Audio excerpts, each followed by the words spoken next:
कन्हैया रोज की तरह तेजी से चला जा रहा था। उस दिन लग रहा था बारिश रुकने को नहीं था। चारों तरफ घनघोर अंधेरा छाया था, पर कन्हैया को इससे कहाँ मतलब था। वो तो मस्त था अपने ही दुनिया में और मस्त था अपने आराध्य की भक्ति में। बारिश हो या तूफान उसे कोई फर्क नहीं पड़ता था। उस फर्क पड़ता था तो वो था उस मंदिर में नहीं जाने से, जिसमें पिछले कई महीनों से वो लगातार बिना किसी दिन छोड़े जा रहा था। शहर के दूसरे छोर पर बसा था वो मंदिर। कम से कम आधा घंटा चलकर वो वहां पहुंच पाता था। उस दिन भी वो चला जा रहा था। उसे किसी ने पीछे से आवाज दी।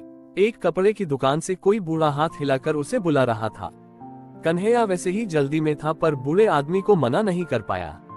वो जैसे ही उस बूढ़े आदमी के पास पहुंचा, वो बोल पड़ा, तुम रोज कहाँ जाते हो इस वक्त? मैं कई महीनों से देख रहा हूँ। आज रहा नहीं गया तो रोक लिया। बारिश हो या ठंड, तुम किसी दिन भी खाली नहीं छोड़ते। मैं यही पास के शिव मंदिर जाता हूँ। कौन से मंदिर? वो जो कोने पर है, पुराना खंडहर जैसा। हाँ, उसी मंदिर में। क्या वहाँ शिव का मूर्ति है? तुमने देखा है क्या? हाँ, शिव की मूर्ति है। अंदर थोड़ा अंधेरा है। पहले 4-5 महीने तक मैं भी नहीं देख पाया था कि किसकी मूर्ति है, पर थोड़े दिन पहले ही दर्शन हो पाए जब मैं उस छोटे से बने गुफा नुमी कमरे में दाखिल हुआ। बड़ी ही सुंदर मूर्ति है। क्या तुम निश्चित हो कि अंदर शिव की ही मूर्ति है? हाँ, मैं 100% निश्चित ही कि शिव की ही मूर्ति है। मैं रोज उनकी आराधना करता हूँ। थोड़ा डरावना लगता है वो मंदिर, पर अगर बार बार जाने लगो तो सहज हो जाता। मैं फिर से पूछना चाहूंगा कि क्या तुमने सच में वहाँ शिव की मूर्ति देखी है? हाँ, आप बार बार क्यों पूछ रहे? दरअसल मैंने उस मंदिर में किसी को कभी जाते नहीं देखा है। सच ये है कि वहाँ कोई मंदिर ही नहीं है। तुम जिस खंडहर की बात कर रहे हो वो कोई मंदिर नहीं, बल्कि बहुत पुराना एक पंडित का घर है। वहाँ कोई आता जाता नहीं है, पर मैंने तो वहाँ शिव की मूर्ति देखी है अपने आंखों से। मैं कैसे विश्वास करूँ कि आप सही बोल रहे?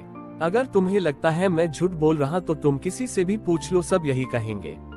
मुझे कभी वहाँ ऐसा कुछ नहीं लगा। मैं पिछले 6 महीने से जा रहा।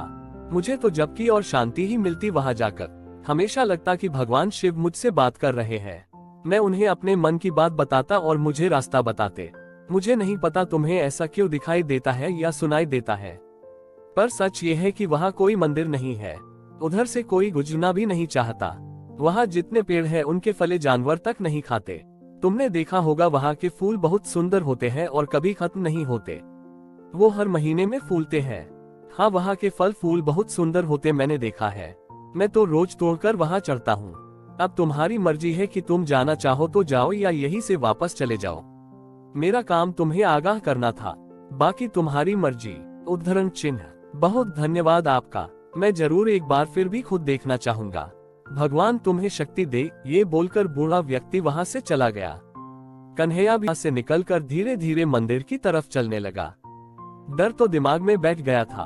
बात सही भी थी, उसने पिछले 6 महीनों में एक चिड़िया भी पर मारते हुए नहीं देखा था। पर फिर भी हिम्मत करके वो जैसे तैसे वहां पहुंच ही गया। सामने लकड़ी का दरवाजा था जो हमेशा की तरह उस दिन भी अंदर से बंद था, जिसे कन्हैया को अंदर हाथ डालकर खोलना पड़ता था। दरवाजा थोड़ा ढीला होने के कारण अंदर की तरफ चला जाता था, जिससे जगह बन जाए हाथ डाल के खोलने के लिए।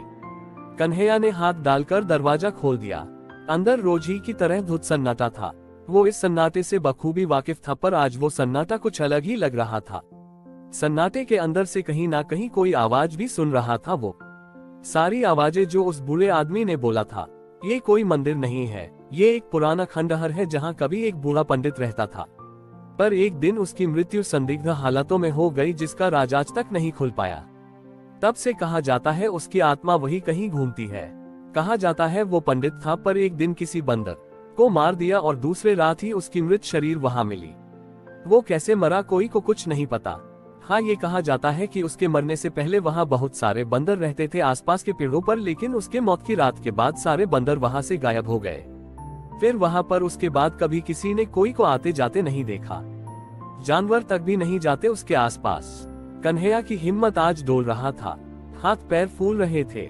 क्या ये सब सही है या बस एक मिथ? इसका पता लगाना पड़ेगा। इतने दिन का मेहनत मैं ऐसे नहीं जाने दूंगा। और उन सब का क्या जो सारे काम उस आराध्य ने पूरा किया मुझसे खुश होकर? क्या वो सब सपना था या हकीकत? यही सब सोचते सोचते कन्हैया अंदर उस प्रांगण में पहुंच गया जहां वो छोटा सा गुफा नुमा कमरा था, जिसके अंदर उसने शिव की मूर्ति देखी थी और जिसके सामने बैठकर वो घंटों आराधना करता था। उसने झुककर प्रणाम किया और महामृत्युंजय का 11 बार जाप किया। आज पहली बार वो असहज महसूस कर रहा था आराधना करते वक्त। फिर भी जैसे तैसे पूजा किया और थोड़ी देर में बाहर की तरफ निकल पड़ा। आज मन नहीं लग रहा पूजा में, माफ करना भगवान, आज इतना ही कर पाऊंगा। आपसे विनती है कि मुझे शक्ति दो इन सब से लड़ने के लिए। मुझे रास्ता दिखाओ जैसे हमेशा दिखाया है। इतना बोलकर वो एकदम बाहर निकल गया और दरवाजा फिर से बंद कर दिया।